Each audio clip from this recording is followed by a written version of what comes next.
Hello and welcome to the ground here in Tokyo, where we're going to take a look at the latest version of XCrafts Embraer E175. It forms one of the 4 jets in the eJets family pack that they do. This is the latest version as of the middle of October, version 1.0.3, released just 10 days ago. The cost of this module, for those wondering, is $75 each, or you can get the entire pack for $135. Full disclosure, I paid full whack for this, as I should, as anybody else. I wasn't asked to do this video. I wasn't asked to in any way say good thing. You know, I just bought it like you. I'm making a video sharing what I see. This is the very first time me running the module. And the first time I run it, it asked for the key code. It then says reload the plane. I've reloaded the plane and hit record. So you see what I'm seeing. I'm not going to chop down this video in any way, shape or form. And so you see the first thing. I've attached the gateway there. So nice to see that they've modeled that. You can see it kind of dwarfs the size of the plane. This one in particular, again, the Embraer E175. And you can also see here, it starts with engine covers on. Now notice when I started, actually there's a lot of detail on those covers there, very nice. When I started the sim, specifically the plane here, you can see it loaded this little side menu thing. Well, you know me, when I come to first flying a plane, I like to feel my way around and see if I can get it going without any sort of help or assistance. It's just a little challenge I like to set for myself. It's a little bit of fun that I have. But aside from that, this video will be a review slash thoughts, opinions. Obviously, it's not going to be an in-depth review because I'm in no way experienced with the aircraft. But it is going to be a impressions slash, you know, things that jump out at me. For those not familiar with me or my channel, although I am fairly new here on Internet Flight Rules, I have been flying sims for a very long time. I've had a couple of other channels on YouTube related to flight simulation and DCS and so forth. But, you know, so by no means am I new to simming. I've got some real world flight experience from half a lifetime ago where I did flying scholarships, you know, flying and a gliding scholarship, I should say. And so let's go ahead then and get inside the aircraft. I'm going to do away with this little intro screen, should I say. And let's see how we go. Because the intros already last like a couple of minutes on the video, we'll have gotten rid of all those that are just, you know, those that just want to see a big fiery ball. Off you go. I have not actually set up any controls, and the reason is some of the controls in X-Plane are pretty default. You know, your rudder pedals and your stick and so forth, and anything else.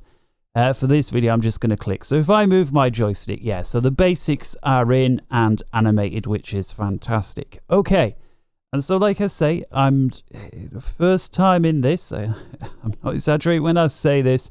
And so those of you that are pros with the aircraft or the Embraers, you know, if you're going to be screaming at the video saying, oh, the switch is over there, just, you know, bearing in mind what I say about the challenge. And again, camera views, something else that I've not set up. So I'm just going to really quickly set the basics, which is view number 1 over there. I'm using control and numpad keys to do so. That's view number 3. That's view number 6. Back to view number 1, therefore. That there is view number 4. Come to the middle. That right there, something like that, is view number 2. So we've got 1, 2, 3, 4.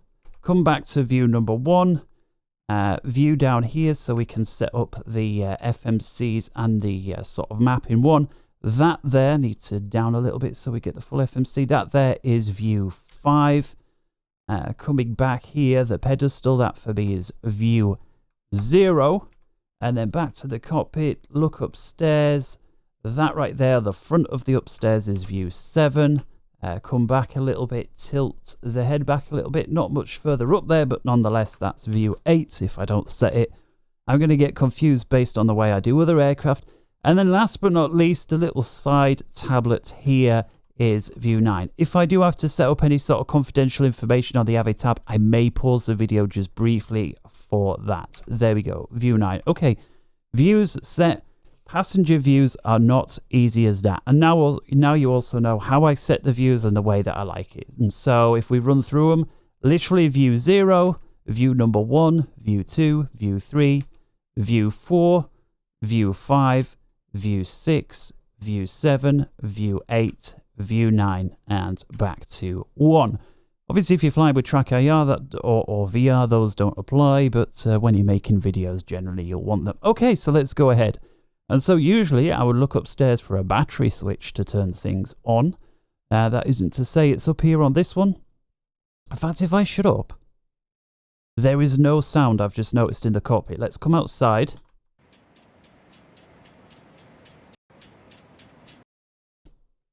And so the cockpit completely blocks the sound. And you know, I'm always a fan when it sort of half blocks the sound. Some are not enough. So this I find a little extreme, but again, it's minor criticism. Oh, we can open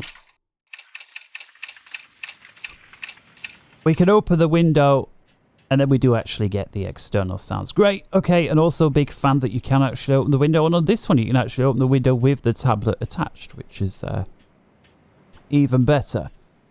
Is it the same? Whoops, I just accidentally maneuvered my chair out the way. I'm trying to shut the... There we go. Alright. Nice. Okay, let's carry on trying to find the battery. Electric AC power bus ties, GPU, APU gen. So good to know it's got its own APU. DC power, all's pretty much set to auto. I have, I think, found the battery switches here. Battery 1, battery 2. Let's go for it.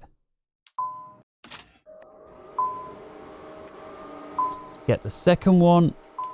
Certainly sounds good.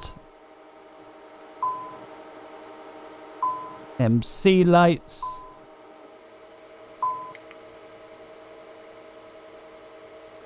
The master caution sounded a bit pathetic, but maybe it sounds like that in real life. The only reason I say that is not that I've ever flown in one, but the other sounds sound really good. So it would stand to reason that if they've captured all the other sounds really well, they probably captured the master caution sound really well, and it's got a slightly pathetic beep to it. Must be like that.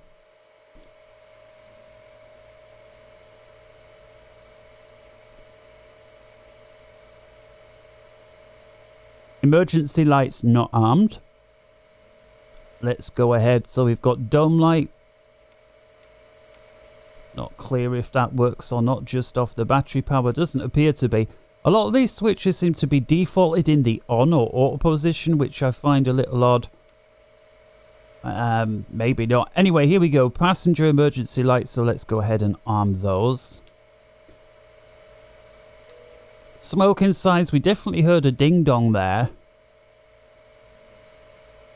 Again, the fuel switches all seem to be defaulted on the auto position. APU control is off on start.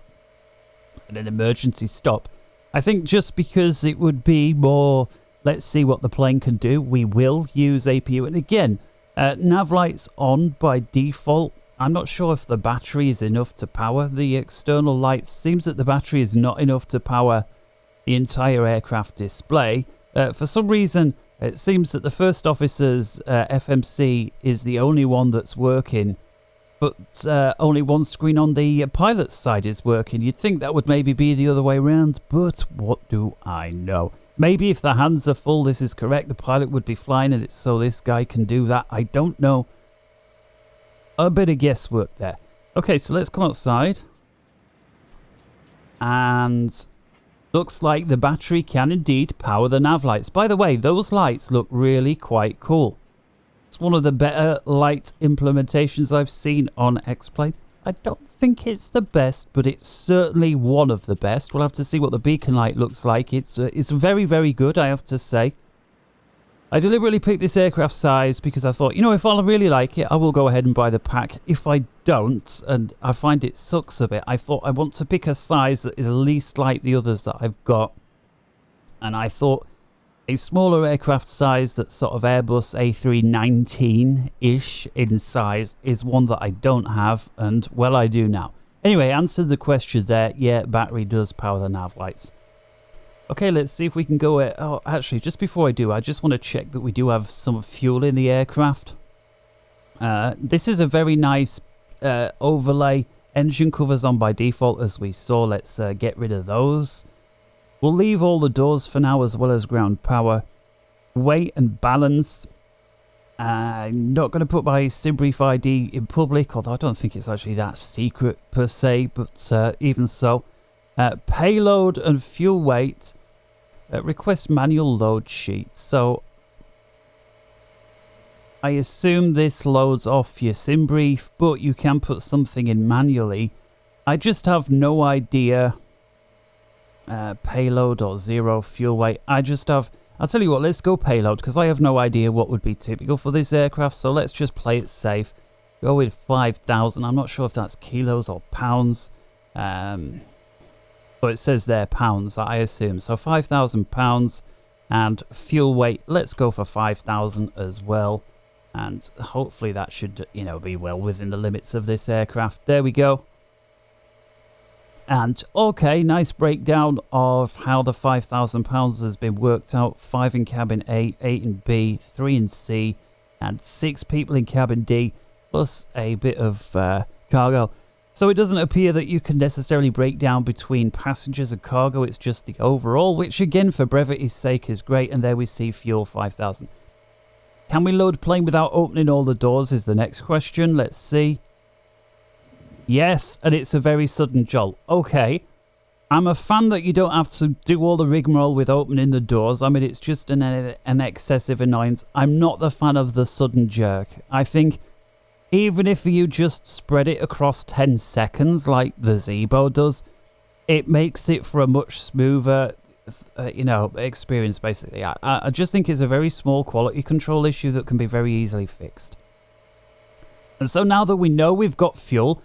I'm not sure what the default was, if there was anything aboard or not, but now we certainly do. I just wonder, do we have fuel information on just these default batteries? Yes, we do. There we see 2.5 per side. Okay, let's go ahead then. APU.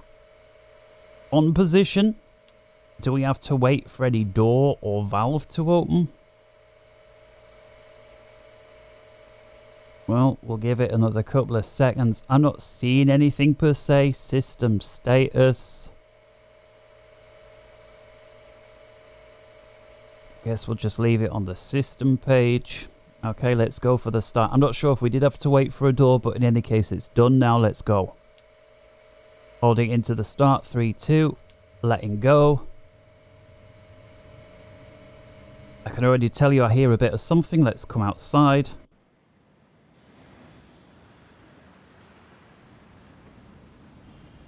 Already seeing the heat blur. Gotta say the APU sounds good.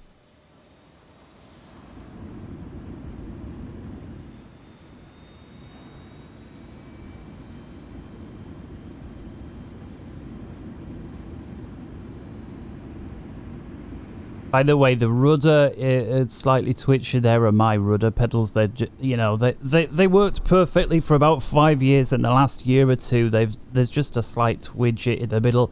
I just don't have the money to justify buying new pedals because of that slight.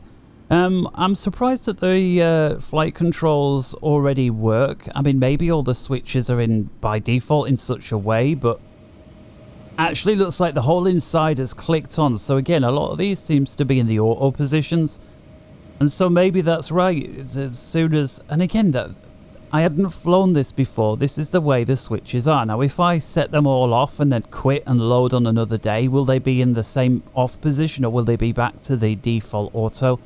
I don't know because I haven't got that far.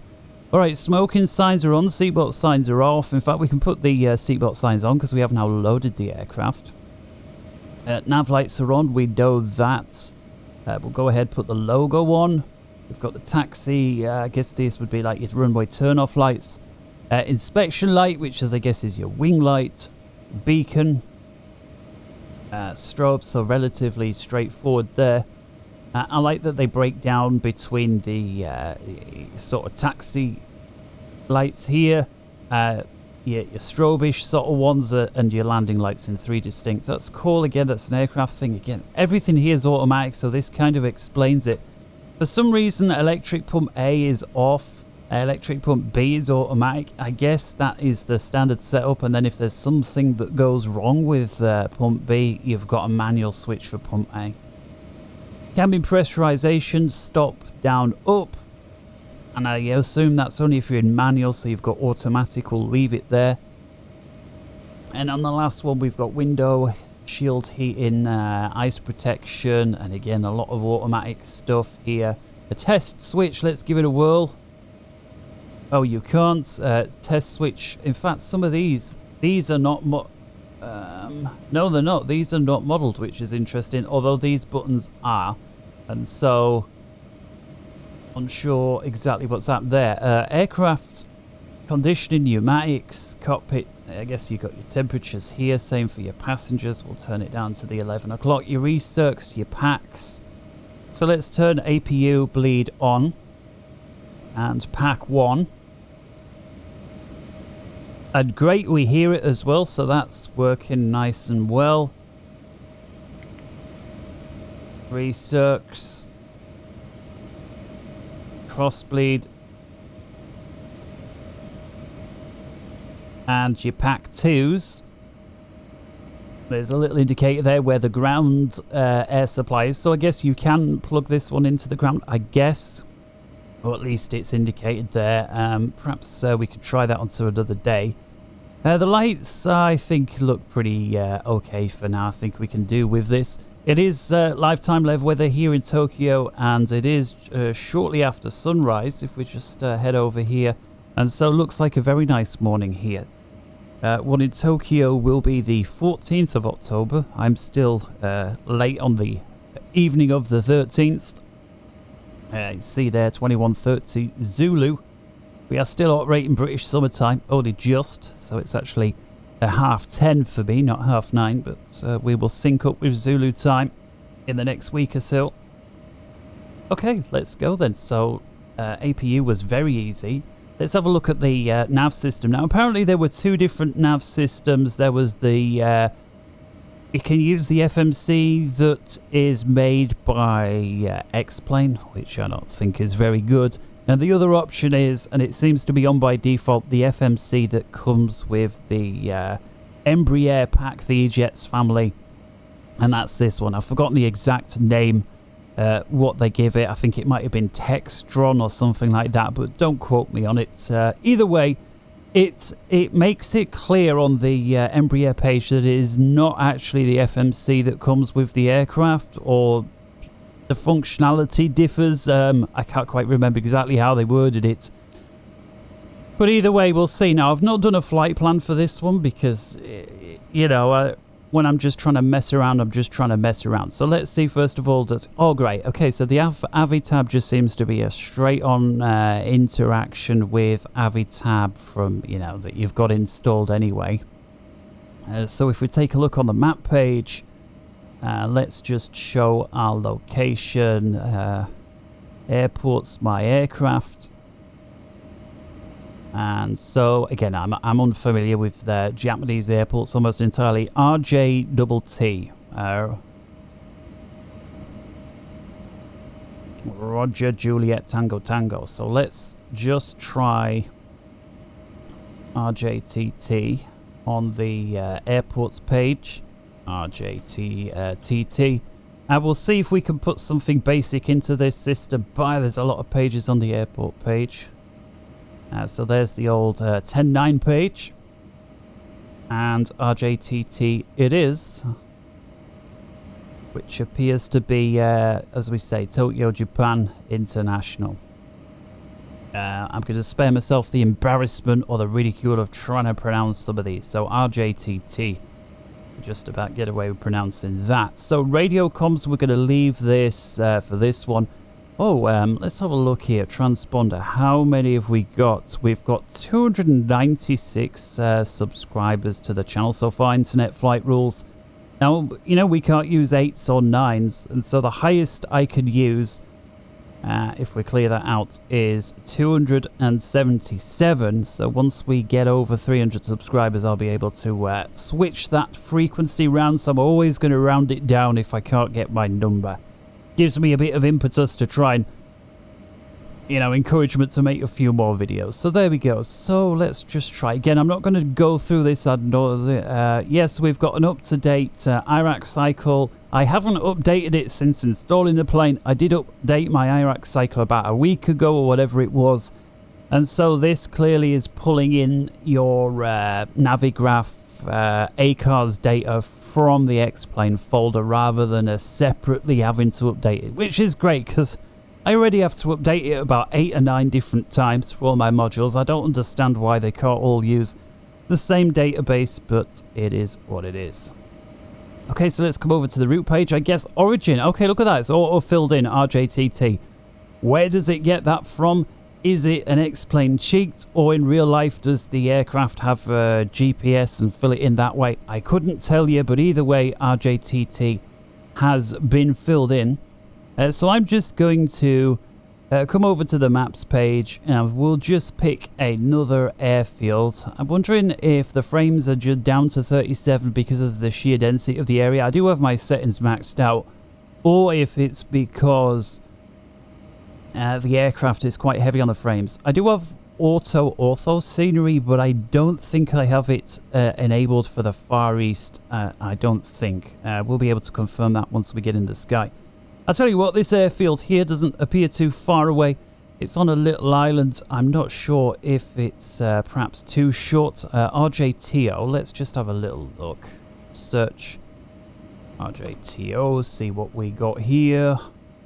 Well, it's one of those that almost has no information. It's a 5.9. We'll go there, RJTO, so let's go for it. And again, I'm not going to plan the route. We'll just basically, we'll see if we can do a departure. And we'll try and see if we can do an arrival. So there we go, RJTO, okay.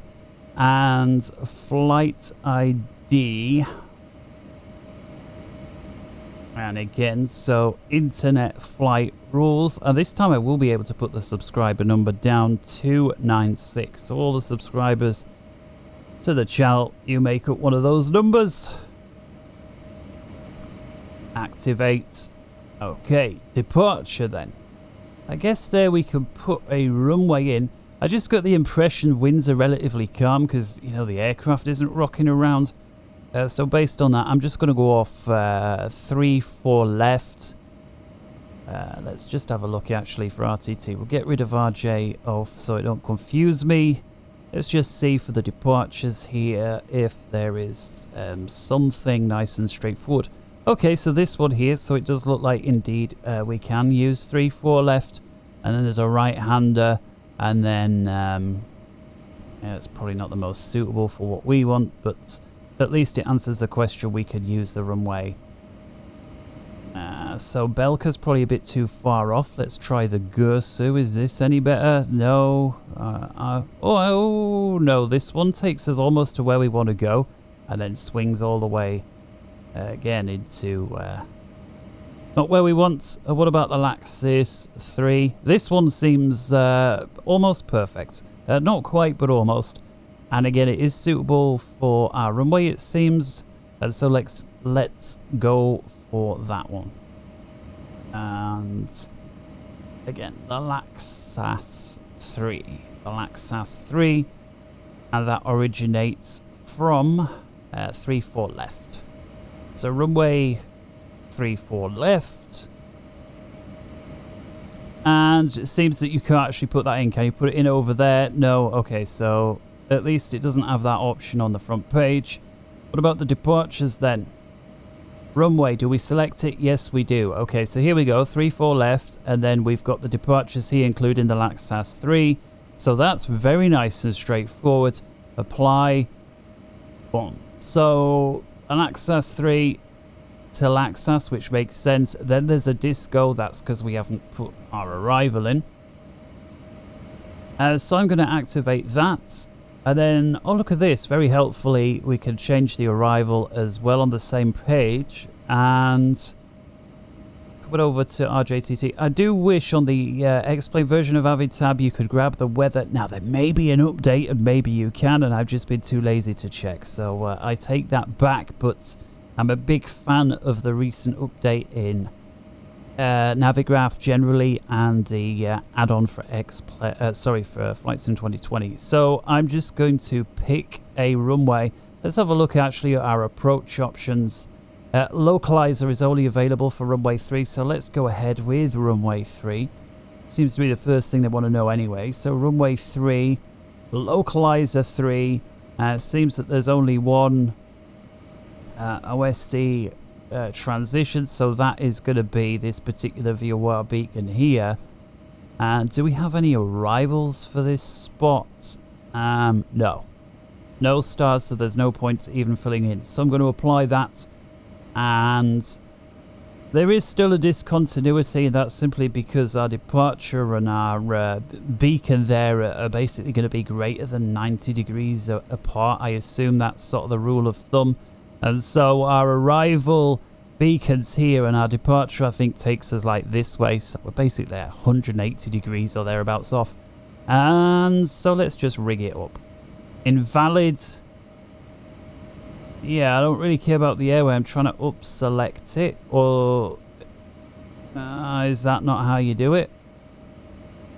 Okay, let's activate. Okay, now can I up select? No. Do I press delete and then click on the disco? No. Oh, no delete right side. Oh, and then you've got to clear out all the delete. Okay, so delete left. There we go. And so we've got an access direct to the beacon, which brings us onto our approach. Fantastic. Okay, that's done. Performance page, what's we got? Perf init, tail number Echo 175, fuel reserve 30, takeoff, landing fuel. So I guess that's basically what you need before takeoff, as in taxi fuel at either end. Performance factors, fuel for the alternate. Again, we don't really have a plan per se, but you know, let's just put 1.5 in for, you know, for argument's sake. Page 2, performance, cruise winds, cruise altitude. Good question.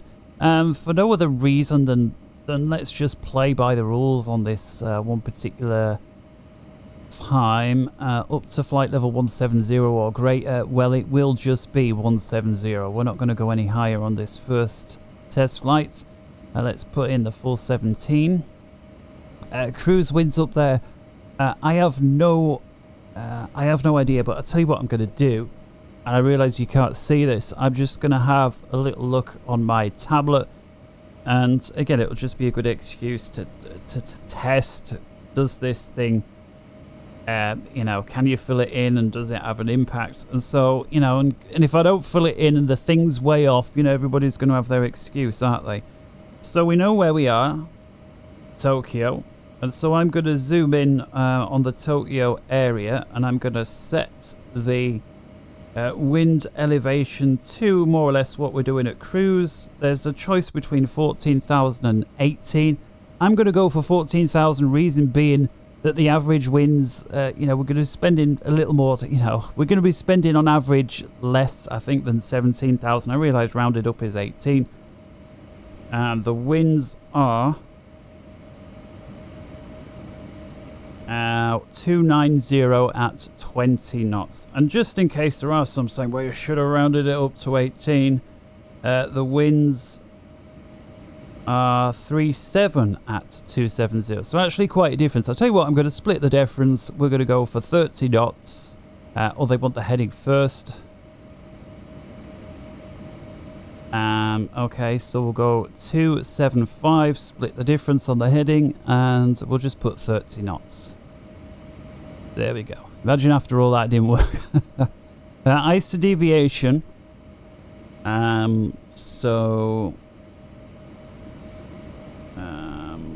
tell you what, good excuse to try and test out the radios. So let's go to Japan, see what we're dealing with here. The ATIS is 128.8, and so I assume it's down here, just because that's where it usually is on aircraft.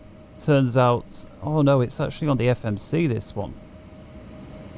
Okay, so COM2, let's go for it. 128.8. Put in a 00 just in case. Oh. Okay, so we've got the setting, but that's not what I'm after here. Oh, where are we? Radio. Alright, let's try putting it in the top one then. 128.8. There we go. Okay.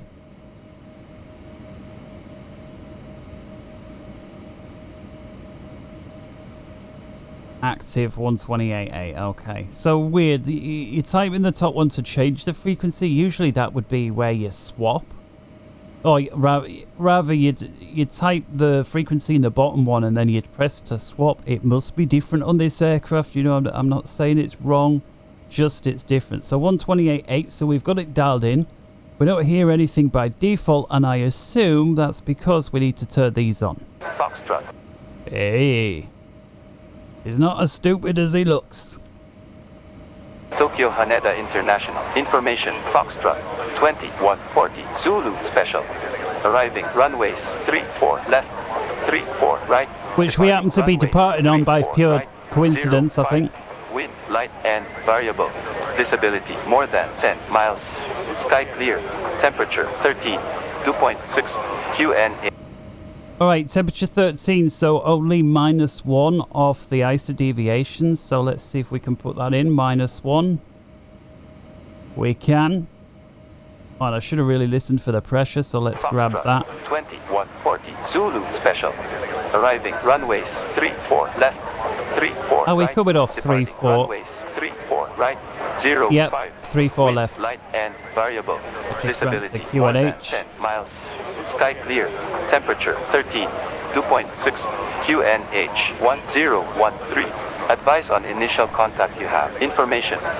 Right, 1013. So we're here in altimeters. So we press to switch or dial. No, do we press there? No, that changes to standard. Ah, there we go down here.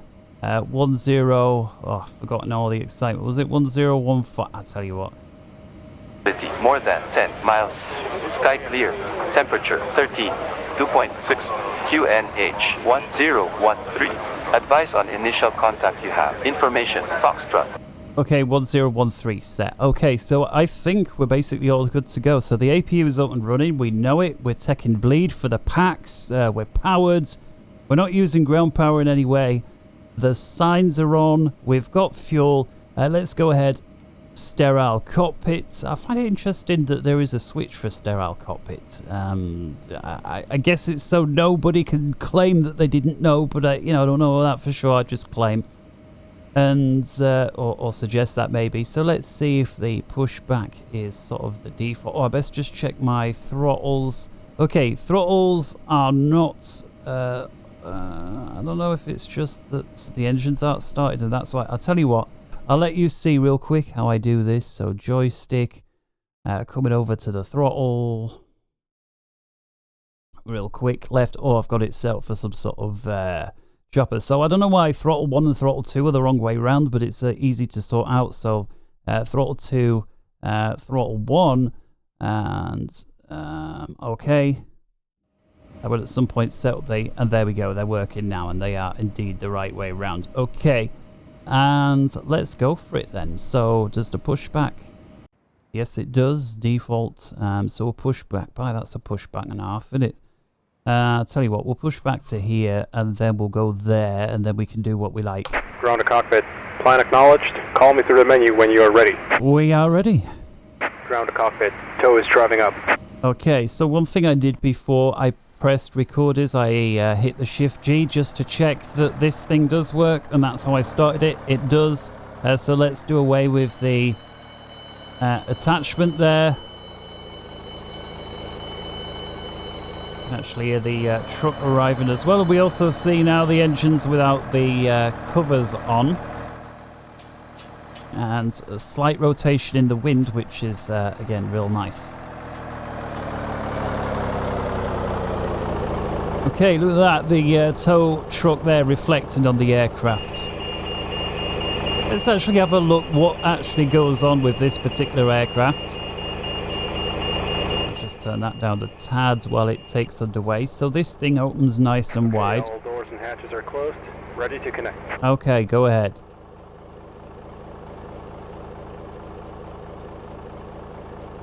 Moves in.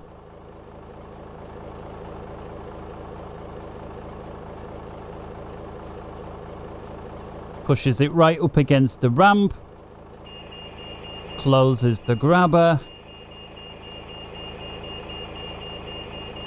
Puts the squeeze on. It's animated pretty well, that. Lifts the thing up. Perfect. Okay, inside. Sound back to full. Beacon or anti-collision light on. Release parking brake. Roger that. So let's try squeezing both the brakes, see if that does it. Starting pushback. And you may start engines. Brilliant. So that's pretty standard, but it's still, again, nice to see that they've implemented it. We're clear to start, and so let's have a look then. Flight controls, power plant. So the start-stop switches are actually behind a cover here, and down here we've got off, auto, and override.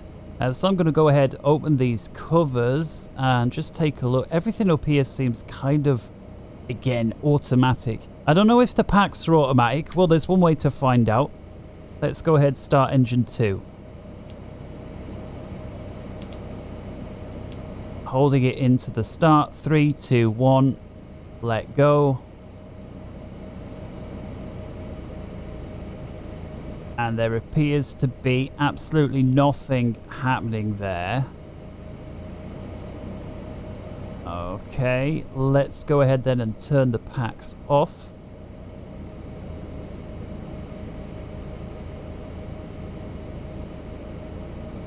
Holding into the start position. Release. Still do not appear to have much luck here. So note the APU is being fed by the right tank. Most aircraft seems to be the left, but not this one. Okay. I'm going to switch this to override. Oh, it won't let me. Let's try starting engine number 1.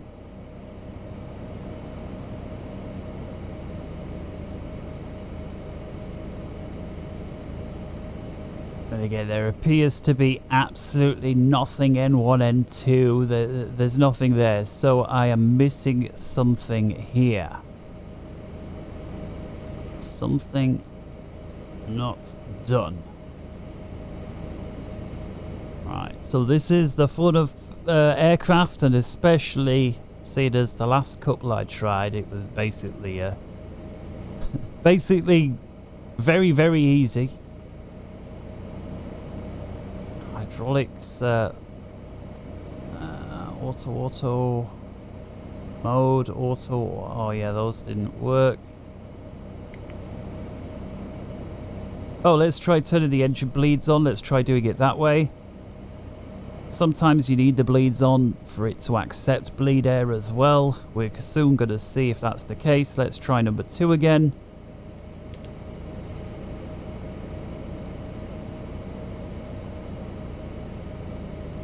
Still doesn't appear to be anything. Do these switches even go into the override? No, they do not.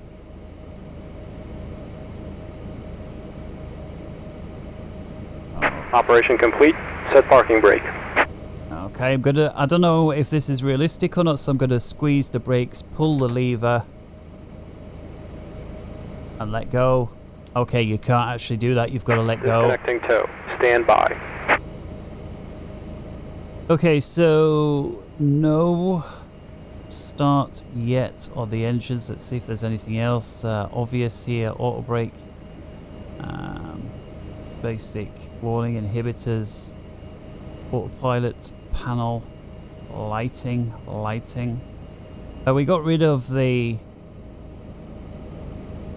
Let's give it the signals. We got rid of the covers. Got a standby radio back here. So I'm just wondering, it's got to be something up here. So this auto bus ties, all automatic, auto. Tow is disconnected and bypass pin has been removed. Hand signal on the right. We'll see you next time and have a safe flight. Okay. And there we actually see, yeah, APU does feed off the right-hand side. Again, all of this automatic. Trying to see if anything here looks out of place. Engine shut off. They're obviously not enabled. Again, everything automatic. This could be turned manually from off to on. I can't think of anything else. I mean, it doesn't seem right that the electric pump would have to be, both would have to be on. You'd think one is sort of the backup to the other, but you know what? I'm going to go for it. Let's turn cross bleed off and see if we can start engine number 1. Let's go ahead, turn the system on as well. I'm going to close the covers actually. Again, there's no override, it's just auto or off.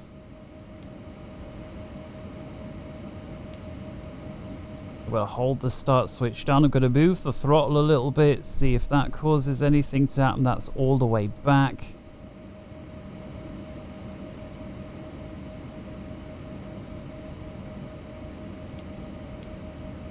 Put them both into the start position. Okay, not obvious. Right. I'll tell you what I'm going to do. I'm going to pause the video and I will click around and I'll bring you back when I've either figured it out or it's defeated me. And if I had to look up online, I will let you know. Oh my goodness, you're never going to have believed this. I'm such a doylem. I've only been gone for like 30 seconds. You know what I did? I came up top here and you know the bleed light was on. I clicked it just in case it was actually a back to front indicator, and it is. So with the bleed light off, the bleeds are actually on, and with the bleed light on, well, they're all off. So I was trying to start the edges with the bleed light off. And now you can see successful start that engine 1. That was the literally the only thing I changed. And so good start there on 1.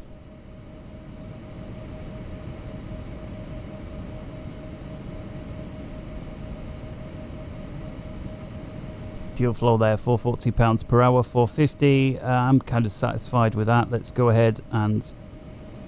Well, actually, both engines started at the same time. I did briefly click it, and I just didn't assume it would, just a brief press would have made it catch, but it did. So it looks like the aircraft's actually capable of dual engine start, and you don't need to hold the switch at all. Just very quickly click, and that's it. So let's close the covers. Takeoff CG, gotta say, no idea on this one. Let's have a little look. We best get this filled in. Return here. What have we got? Takeoff weight 58,000. So takeoff CG, 5 boxes for that. That's interesting. Takeoff CG 15.5. 15.5. That's gone in, great. Zero fuel weight is 53. I guess they want the full lot, 53. There we go, great. They've got the fuel gauge based on what there, and the gross weight they're saying is 57,894. We've got estimate takeoff weight 58. That's because we've been, you know, we've been on APU power for so long. Okay, back to the airport page. So, crisis averted, and looking at this, it's going to be about a 160 degree left turn. So let's do a quick flight controls check now that the engines are up and running. Just before we do, let's go ahead and shut the APU off to stop burning excess fuel. So APU control, everything else is auto, so we shouldn't need to change anything. A little bit Airbusy in that regard. And so when I imagined the packs getting louder when I turned these switches on, it was imagination. You'll have to play the video back and see, did the sound pick up? I deliberately kept quiet for it. By the way, big fan on the reflection there of the sun on the screen. My only problem is there isn't actually a sun on the screen. You know, the sun is outside the aircraft. And this is, I don't know if this is an X-plane bug or what, but clearly the sun is shining through and reflected off the screen, even though it isn't. And if we come to the side, we see there's no way the sun's shining through the side window. It's basically directly, yeah, look at that, it's directly behind the aircraft. By the way, that window looks absolutely amazing. Look at the reflection, the scratches, the sort of oily marks on it. Big fan. Okay. Not such a big fan that the reflection is reflecting when it's behind the metal of the aircraft, but had that been shining in through the window, yeah. Okay, so flight controls check, as we were saying, forwards, neutral, aft, and they do not seem to be displaying by default. Or maybe they do, no they don't. Let's have a look. Where can we see? There's got to be a way to change the mode. HSI, FMS, is it one of these? This is just sort of to do with your ND. Flight directors, autopilots, auto throttles, flight directors, weather even. And oh, these are just phone calls, radio stuff, trim your cockpit door. Okay, I gotta say I'm not seeing it. Not seeing it. And again, as I move the controls, so there is a system. Oh, I remember. Click on here. There we go. Flight controls. So I take that back. It's a touch screen, which is nice. Move so the sun doesn't block my view. All the way to the left, all the way to the right. Let's just move it a little bit. You see, it's just the aileron, the aileron on one side. Move it a bit further. The aileron on the other side, and then the more you move it, the more spoilers come up as well. Elevators control, and again, I like the shaded to say it's depressed, but the solid green to say it's all the way. I was a fan on that. Same with the rudder. Working well. I don't know if it really that slow to respond. You know, one way to find out. It is actually responding a little quicker than the display would indicate, but it's still not instant. Flight controls, that is much more. Those are responding much quicker. The rudder's a little bit slower. Again, I don't know why the rudder's a bit slow. It's so important that responds quick when there's a crosswind. Okay, so with the flight controls done, let's set that back. I don't know what else we would look at here. Fuel, electrical, ECS, status. I mean, I guess normally, you know, you've got the full battery of checklists to do. Just curious, does the hydraulic pressure all vary when I'm pressing flight control? No, I'm just throwing all the flight controls around, including the rudder. They didn't adjust one iota. Back to the status page. I think we'll leave it there. I do like this vertical profile here on default. Those who've been watching by PMDGs recently will be aware of this sort of vertical thing. On the PMDG, something that the Airbus is lacking, and I think it is quite an oversight from the Airbus to not have. I think it's so helpful. We see it's on here by default. I just wonder, where's the nav? Okay, I get that's the vertical profile. Where's the steering information? Map?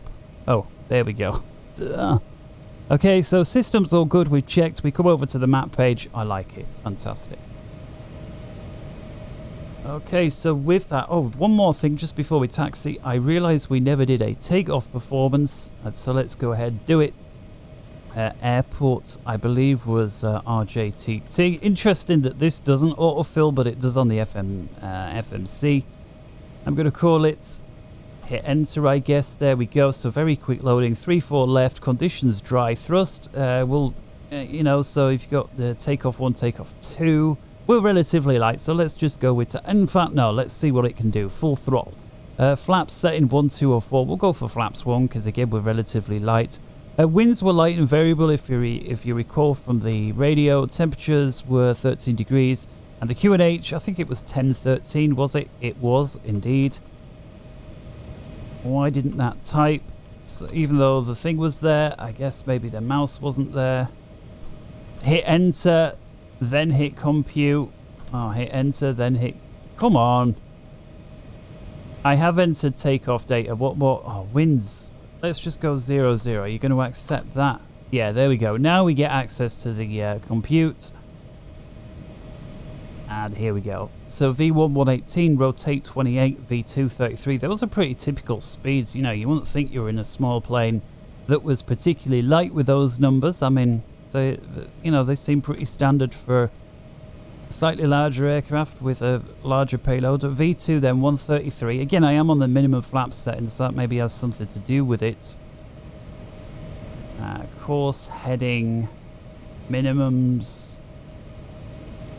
FPA, altitude, course. So where is the speed setting?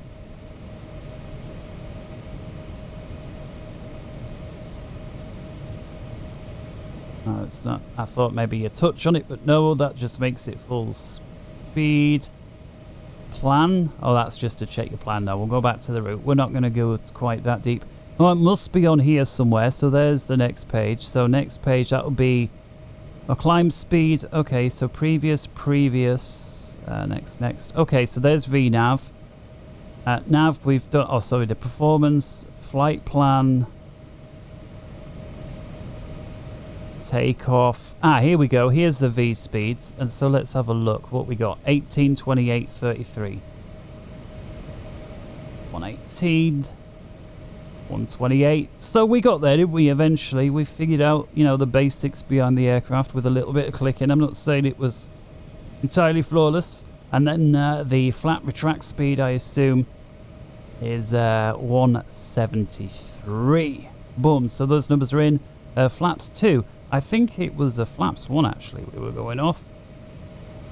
Doesn't seem to let me override. So if I go for flaps 3, just out of curiosity, also doesn't let me seem to change. Okay, pitch 4. This must be, I guess, what it come up with. I don't know. So flaps 2. So let's just go with what it says there.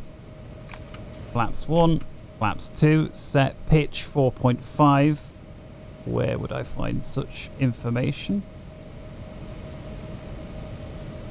There we go. Pitch is up 4, so trimming back 4, 1, 2, 3, 4, 5. There we go. Looks like the flaps actually still moving. Look at that. Beautiful. He did actually say if you zoom right in on the display, you'll see the pixels of the screen, which is, that is the case. So that's nice how they've done that. Flaps do now look like they are set. So I think now we have finally done everything. There it actually says takeoff pitch. I wonder if that's predicted or you've still got to type something in there. And here we do distinctly see, oh, it's flaps 1 with an F1. So I wonder if I put F1, if that changes things around. No, it seems that we are defaulted to a flaps 2 departure here, which is, let's change that over here just so it matches flaps 2. Run the numbers a second time. 11, 20, 25. 111, 120, 125. So I'm not sure if there's a bug or I've just completely missed something, but it certainly doesn't seem quite 100%. And yeah, trim information must be based on the CG alone. And so with that, let's now go. We've got that set. Auto brake, RTO. There is a takeoff config. Let's hit it. No takeoff. Brake. Okay, we've got the brakes on. So let's release that. Let's hit it again. Takeoff. Okay. Okay, good. So we've got a green light to go. So with that, oh, look at this. Idle thrust is enough to pull us along. So I'm a huge fan of that. Taxi, turn off lights on, let's go.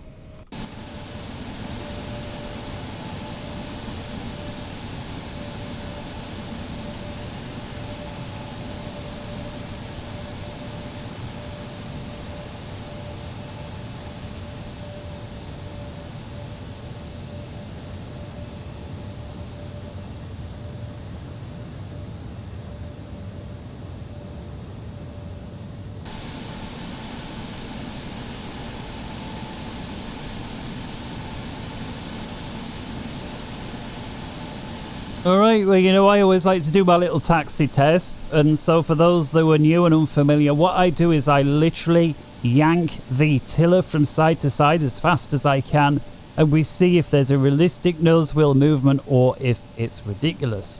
Just before we undertake that, let's come inside the cockpit, see if the tiller is modelled. I assume this here is the tiller. It actually says steering on it, push to operate. So it does not appear to be modelled, and I am using it. As you can see, I'm not using the rudder pedals. If I just zoom, if I just move my view back a little bit. So there you can see I'm not standing on the rudder pedals, I am using the tiller. If I am standing on the rudder pedals, there you go. And as we would be expected, the nose wheel ability to steer is limited. I forget the exact number, but it's something like 7 degrees. If you put your foot all the way down, I think typically it's something like 7 degrees that the nose wheel. And so to get more, you have to use the tiller. And so just to prove that I am, there you go. Nose wheel going by quite somewhat. And so let's come to the outside view, and I'm going to go crazy with it, and I'll just have to tell you what I'm doing. So there we go, we're in the center. When I count 3, I'm going to jam it to the left. There we go. And I'm going to jam it to the right. And so first thing I will say is, actually there's a couple of things here. First off, the nose wheel moves far slower than I'm moving the tiller, which is great, right? If you move the tiller instantly, there is no way the hydraulics can instantly match the nose wheel, so I'm proud of that. Second thing, if I move it a little bit, you can see the aircraft responds the way you'd think. If I move it too far, look at the skid, there's actually a little bit of smoke there. But what I find really impressive here, this is actually the first time I've ever noticed this. Watch what happens to the speed. And so I'm going to pick up a bit of pace. I have never known, or at least noticed, any of the other modules, and that's for any of the sims, you know, and again, I own about at least 50 modules overall, professional payware, you know, if that's what you want to say. 1, 2, 3, to the right.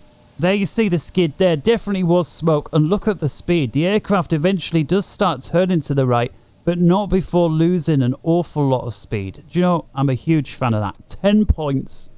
It was XCrafts, I think. 10 points to him in any case, or whoever was behind that. So let's go ahead. See, when I move the throttles, I actually have to move them quite a distance, a lot further than I'm used to having to move them, to get some thrust that responds in the way that you'd think. And so, excuse me. And so 57 minutes into the video, we are basically getting ready for departure. So there didn't seem to be any IRS alignments. And again, I'm not sure. Is that because in real life it's fully automated away? Or is it a watered down version of the aircraft? You know, and I guess the only one really to answer that would be a real Embraer pilot, specifically from the E175 or the eJets family. And again, because this is my first time, actually there's the runway, so let's not taxi up. By the way, those brakes were great. I slammed on and there was definitely skidding there. I'm sure the wheels were skidding. I don't know if there's an anti-skid switch, or perhaps it was the ABS. Let's get an external view. We're going to zoom in with the camera standing still. 3, 2, 1. Wow. Okay, look at the smoke there. That was great. The suspension, the aircraft, but yeah, that was spot on. You know, those of you that are always into your Microsoft Flight Sim are wondering, why does anybody play X-Plane? The graphics are shit. There's why. There's why. That's one small example. And again, I'm not even suggesting this is the best, this module. It's, you know, it's my first time having a little go with it. But that is the sort of thing that is pretty, to say it's standard in X-Plane, you know, it depends if the module maker put it in, but in any case, let's leave that discussion there. Right, let's go ahead, zoom in on the, I want to zoom in on this display a little bit. There we go, range, I think. Actually, it says bearing. Where's the range? Oh, this is actually controlling over here. Okay, so is it perhaps on the screen? Map. Let's go ahead and put the weather on. Actually, here we are holding short, and we're going to assume now ATIS says Internet flight rules, flight 296. You are clear for takeoff, runway 34 left. And with it, strobe lights, wing lights, and 1, 2. And because we are clear for takeoff, it's not a line up one wait. 3. Quick glance to the left, check no one's on final. As we already know, we've got a green light for takeoff. I haven't put a heading in. I didn't think there was one. heading select. So let's just come to a full stop. Actually looks like we've got the Tokyo. Whoa, that is a little bit jittery. Let's ease up. Okay, so I've got to learn to go a little easier on their brakes, but actually really easy. I was only about halfway and you saw the thing sort of quite excitedly jump in there. So it looks like the heading, and again, I'm not going to look again on the charts. I'm just going to, okay. Ah, there we go. So you see the heading there on blue. Let's just try and, oh, and we've also got the indicator there. Great. So 338, that'll do. Altitude, I'm just going to go, oh, that's actually adjusting the speed. Hey, oh, it does say speed. Hey? In any case, all right, let's dial that one back. Let's go for 200 knots. And we've got our V speeds in there anyway. And then last but not least, I guess really it's supposed, whatever, let's leave it. And height-wise, oh, look at that. That got up to 40,000 quick. We'll set that to 17 because that's where we're going for. Okay, so the boat we've all been waiting for. 3, 2, 1. We have an easy clock button here somewhere. Where is the clock? Oh, there we go. Starting the clock, and I guess there's a toggle button, but again, I haven't bound it, so I'm just manually increasing the thrust. Flight directors are on. Auto throttle. And we're on the roll. Again, I've no idea if that's correct. It doesn't seem quite correct. Oh, V1 already. There's rotate. It was actually rotating by itself, in fairness. Again, there was that discrepancy with the flaps. Wheels up.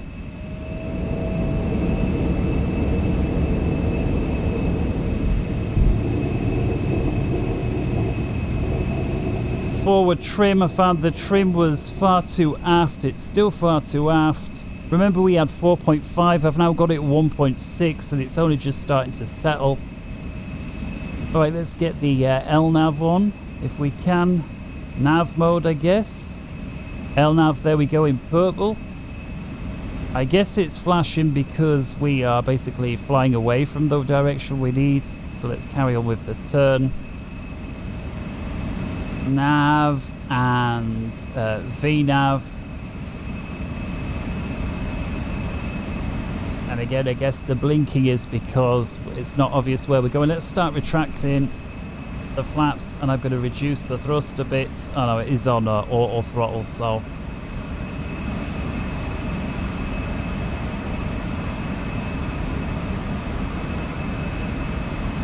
Again, just really trying to follow the path.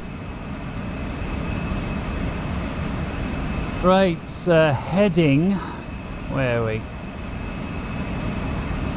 There we go. Let's put that on. Let's put the autopilot on. Your damper on as well. Hang on a minute. Heading. Come on. There we go. Heading and flight level change. Great. But I do want you to rig up with nav, LNAV, VNAV. Does it really throw the autopilot off? You'd think it would be on like a standby mode until it intercepted. Let's go over to the flight plan page. Nav, is it? Waypoint list? No. Perf. Flight plan.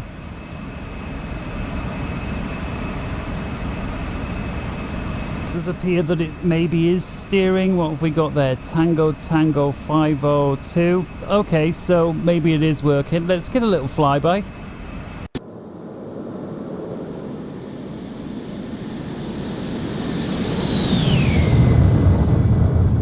Really like the sounds. Plane looks gorgeous with its reflections there.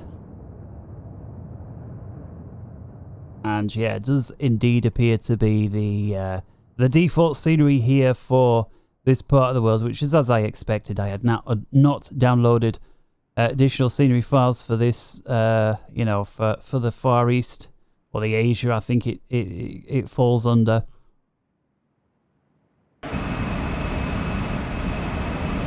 And so let's do away with the flaps entirely.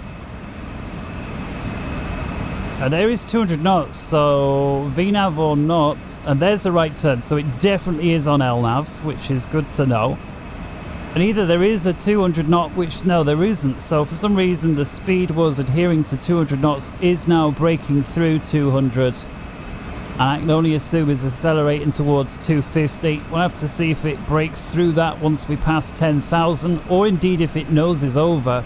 And I guess in some part that's going to depend on, is there actually a speed restriction here or not. Actually, there we see the aircraft following it very nicely. And no obvious speed restriction jumping out at me. So I guess once we break through 10, which we have now done, it's for the aircraft to do what we want. Interested, that symbol there looks like that's usually what you've set to hold the aircraft. You can see we're up to 17, so I've no idea what that symbol there was all about. Either way, we don't actually seem to be accelerating much, so I'm going to adjust my speed. Oh, I see, you've actually got a selector here, look at this, between manual, which seems to be set, or the FMS. So let's go ahead and where is the switch down? Come on, where is it? Come on. There's the push, where are we here for the speed? There's the push to IAS to Mac, but that's not what I'm trying to do. I'm trying to switch over from manual to auto, and it's not jumping out at me how to do that.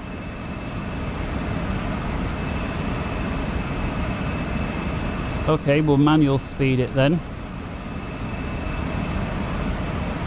And so yeah, nose down it does. Do I actually have that bounce up now? So there we go, 250 knots. Actually, it levels off completely to accelerate. I'm not entirely sure if that's accurate either. Take a look at this, the vertical profile. Why there, Tarora, it's saying 9,000 or above. And as you can see, we're well above 9,000. So why there's this... Okay, so we are now... Okay. It does now look like it's sorted itself out. It was perhaps to do, there was a little dive, I think, while it momentarily accelerated towards 250. So there we go.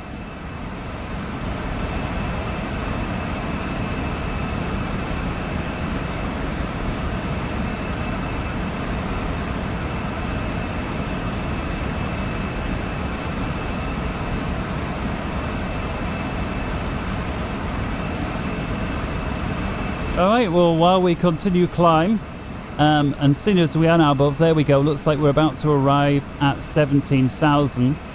Engine's already throttling back, but I'm actually going to accelerate. Let's go for 290 knots. Pretty standard, well recognised alert there for the height. We'll go ahead and get the landing performance in, Ashley. Now we won't, I'll tell you what, I'm just going to feel it out. Let's go ahead, open the door. Bye, it's noisy back here. So you got 2 seats and 1 seat. Let's take a gander.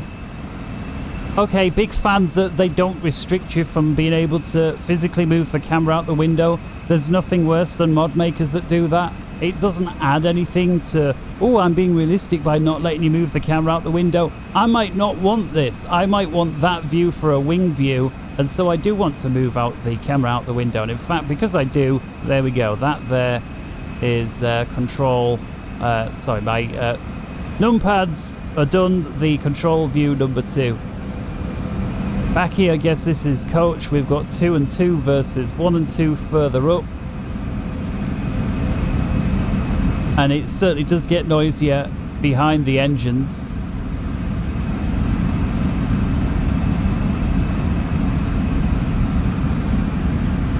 Very nice. Okay, back up front. So we got up cruise nice and easily. Why, it's noise. Does it get quieter then if I shut the door?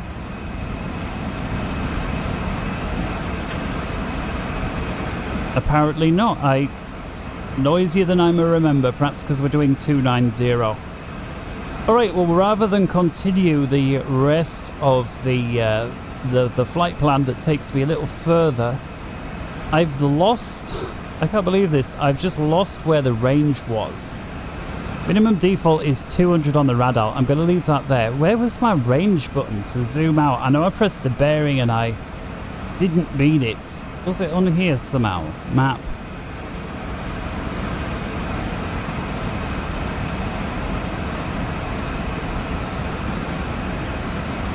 It's not jumping out for me.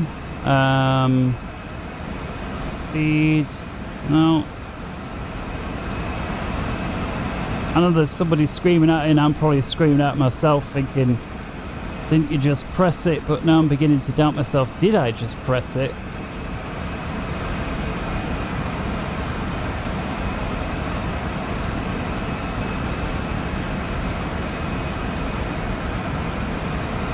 Okay, regardless, let's see what some of these do. So we've got the HSI mode, weather FMS, VL. So it seems to be a VOR radial sort of thing. Previous. Oh, look at that. Actually puts it on the rest of the display as well. And that's, I guess, to change the bearing of the VOR. Barometric to standard, minimums, course, heading, speed. But for some reason I can't seem to switch to FMS mode. We've got the flight level change there, VNAV, auto throttle, flight path angle, altitude, VS.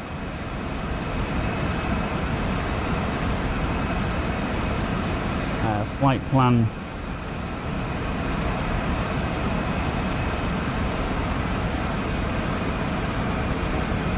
Thrust rating. ACARS.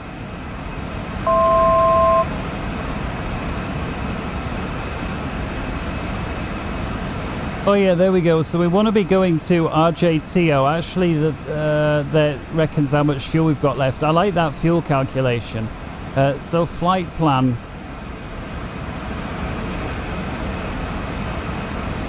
Next page. Next page. Okay, so that's the approach. So we know this beacon OSE is where we want to be. So can I select that? There we go. Direct to OSE we can. Hit activate.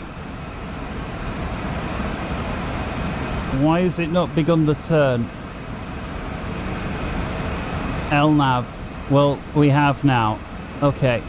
The height we need to be 4,000 feet. Again, I'm not going to do the charts. I'm just going to... That altitude is very sensitive. So there we go. 4,000 feet. Flight level change. Again, I'm going to be kicking myself when I find out how obvious it is to change the zoom on this display. But for now we can't. Actually, we're very, very close. I didn't realize. Look at this. We're just 12 miles away. In fact, there's the destination straight ahead. Actually, what's this? There's some sort of a boat there that hasn't quite loaded into the graphics yet, but we're seeing the wake, and there is our destination. Again, we do have this approach procedure to fly. Idle thrust. Actually going to increase the speed to get more parasitic drag out the aircraft. And let's go ahead and test the boards. Half and full.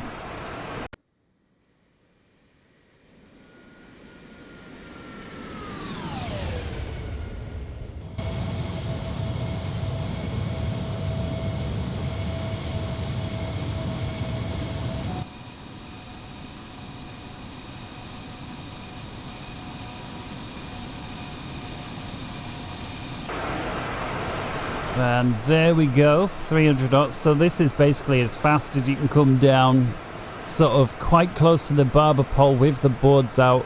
It's like about 5,600 feet a minute-ish. Oh, we're into the barber pole. High speed. High speed. All right, all right, all right. High speed. I'm surprised actually the speed limit is dropping down like that. Usually indicated airspeed doesn't drop down just because you're lower. If anything, it's the other way. What on earth? Is this because I've got boards out or what? High speed. One easy way to High find speed. out. Seems to have nothing to do with it.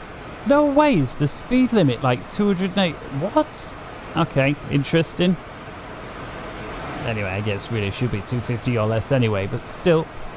Let's go ahead, put the boards back out and 250. The lights were left on accidentally, but worth a check. So here we go. Still descending with the boards. You can see how much lift is getting dumped there on the flyby view. What I'm going to do is do away with the boards, and we'll take another look at that flyby view. And I realise that we're in a turn, but now not dumping the lift. Much closer to the camera in terms of height rather than falling way beneath. Let's come inside. Double check. Alright, so 250 still, another flyby. It's quite a solid difference. What's the vertical speed now? 1800 feet versus what was it? It was twice that, wasn't it? Okay, so here we are outbound from the VOR. Next restriction is 2.6, so we'll go ahead, dial that in right off the bat. See, there's some sort of automatic changeover between thousands and hundreds, which is nice. Not sure if that's based on height or based on, because it can see we're getting, you know, off what it says here. I couldn't say. And it looks like another 7-8 miles or so before we begin to turn. Again, there seems to be... Look at this. We're at 4,000, but here there's a 1,600 restriction, and the restriction is painted well above us. Yet at 4,000 feet, we are well above 1,600 feet. So again, there's this... Seems to be this little bit of a glitch with the graphics on occasion with regards to our vertical profile. Again, sort of stuff that I'm happy to point out, and looks like we're very close to 2,600, so I'm going to do away now with the boards. And speed-wise, I'm going to go ahead, dial that back. Do we actually have a speed restriction that's obvious here? Well, it's not jumping out at me, but again, without me looking at procedures, no, there could well be one. Let's go for 220. Let's just have a little look actually. So airport, I've already, you know, it's not one I normally fly to, so I couldn't, I guess these are independent, so let's go ahead and see. Where are we? Route RJTO. RJTO. Enter. Runway, well, we're going to be coming in the other way. 03, yes. Conditions dry, yes. Winds, let's just, if it was calm at the other place and we're nearby, it's not going to be far off. Same with the temperatures, same with the QNH. Landing weight. And now we're down to 1,600. Whoa. Come on. I say it automatically. Oh, there we go. Different part of the display. Dial, it would seem. Flight level change. So I take back, it was automatic. I just inadvertently pressed the right part of the dial at the right time. Okay, so 1,600 landing weight.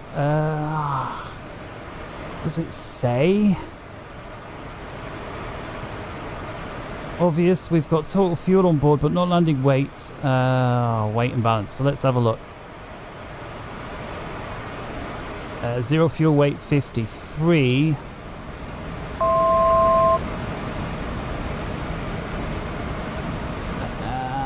And LNAV should be turning more or less about now. So 53 plus the fuel, 3,000. So let's just call it round numbers 56. Flaps set in F5. We'll go for it. Reversers all up.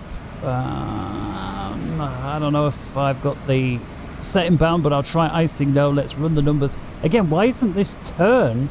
We see here... it is marked there. Surely it's not going to make it to DME 19 and then turn. I get it, that's in, but see here clearly, at least on the display, it cuts it out. And I do wonder now, is it going to do a left-hand turn, or is it going to do a fly through and then perform the turn?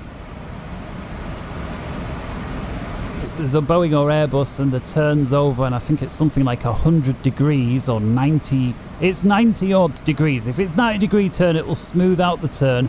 But if it's over it, you know, like over 100 degrees or whatever, it'll actually fly over the point and then connect. And it looks like this one is trying to smooth out the turn to the left, despite being about 180 degrees. Anyway, here we go with the numbers. Approach speed is 121, ref 116, which is standard, right? So landing speed plus 5. And so, where are we here?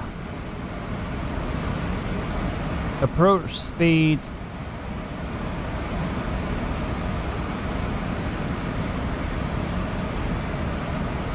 Just wondering, I'm sure I saw a ability to load stuff in.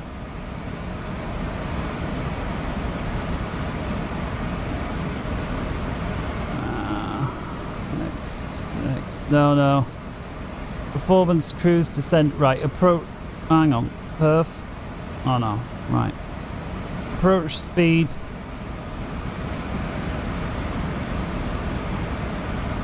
VFS 167.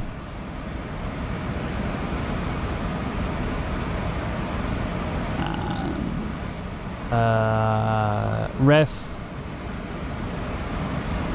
I'm not sure what VAC is, but landing.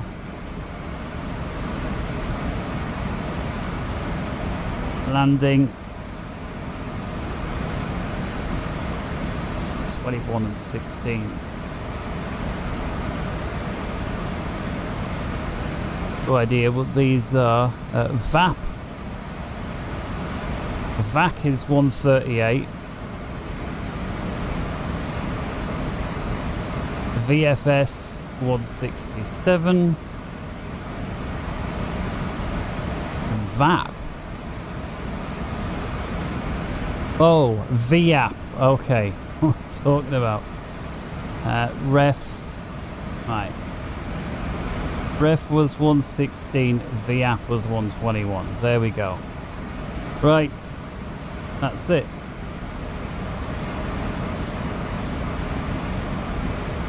Okay, so we're in.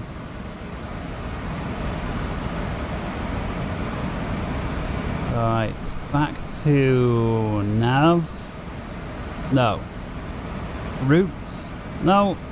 Oh, where are we? Flight plan. There we go. So we can come down to 1,515 feet. We're at 16, which is fine. I want to disconnect the auto throttle, so I'm just going to press it here. Throttle. Okay, so my engines. And for the speeds loaded. Oh, I'm just going to remind myself of VAP, which is 121.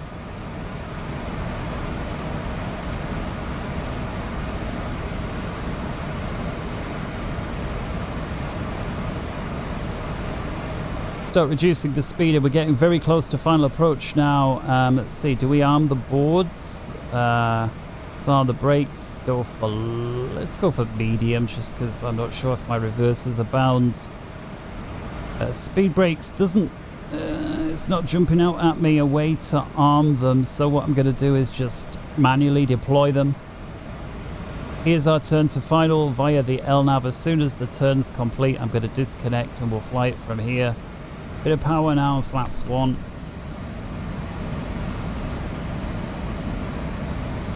I love that vertical situation, the way it moves up and down very quickly. It's nice to see. It just feels like the... and again, it seems like things are in the right place now. I wonder why sometimes they're not. Okay, let's try and disconnect. Standard disconnect button is not the one that it seems to be. Autopilot. So I've pressed the red disconnect button manually. We've got it. And I'm reducing the thrust.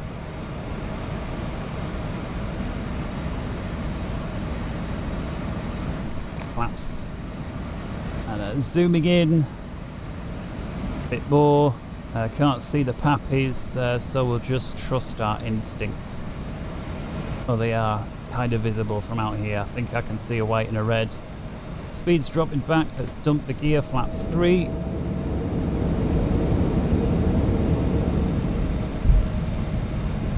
Feeling like I need a lot of forward trim versus before. Again, be interesting to hear from a pilot. Is that normal to lead? I mean, look how close we are to the stall speed. I'm still having to push the stick forward and trim forwards. Despite all of that speed we just lost. I get it, a little bit flat requires a little, you know, if you're keeping the speed the same, but look how much speed we lost. We've right balloons there, so let's go for another flap set in.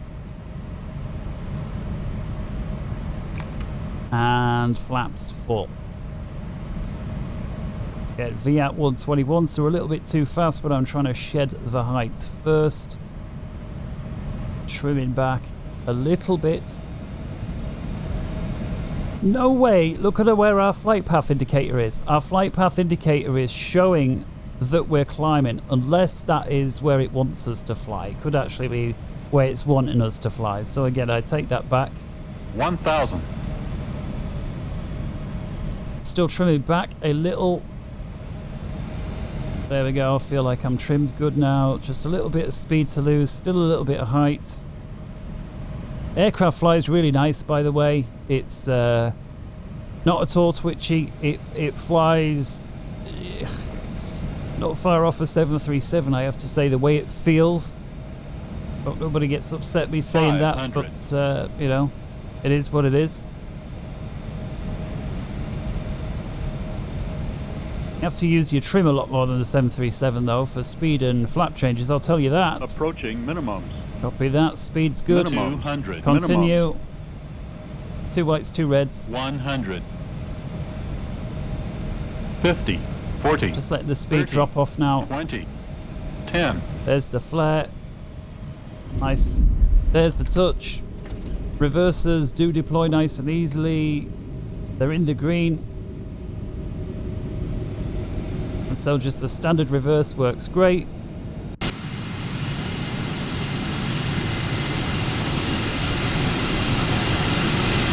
Going for the cinematic shot. What if I upset that guy again? As I laugh at my inability to keep it straight when doing cinematics. Hey, did you see the spoilers just close off automatic when we got slow there? That's a unique feature of the aircraft, and it looks like the auto brake there, I didn't touch the brakes at all. Brings it to a complete stop because I did not disconnect them, which is as you'd expect. And so there we go, ladies and gentlemen.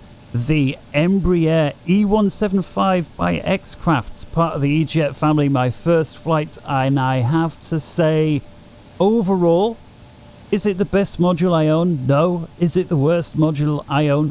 Far from it. I would say it's somewhere in the middle. Is $75 a fair price tag? I think for one module, it's a little bit steep, but when you consider you can get 4 aircrafts, I guess they're all going to be very similar. It's just the size that varies. For $135, I think that's a very fair price. $135 for 4. The fact that you can buy one and then buy the rest of the pack for half price means basically if you buy one to see if you like it or not, which is what I've done, you can then buy the rest of the pack, and basically you're only losing about $7, you know, if you do it that way around. But again, I think it's, you know, rather than spend $135 and end up with 4 planes you don't like and losing $135, if you don't like it, you spend $75, lose 1. And again, you know, that's obviously up to you. Will I be buying the rest? Probably, just because it's like I've basically bought half of it now with one of the planes, and I was overall pretty impressed. You know, there was a couple of minor issues that I spoke about along the way. I imagine they're just a patch or 2 away. Hopefully XCrafts will be, you know, somebody that at some stage or other stumbles across this video. I'll certainly put their name and their aircraft in the title.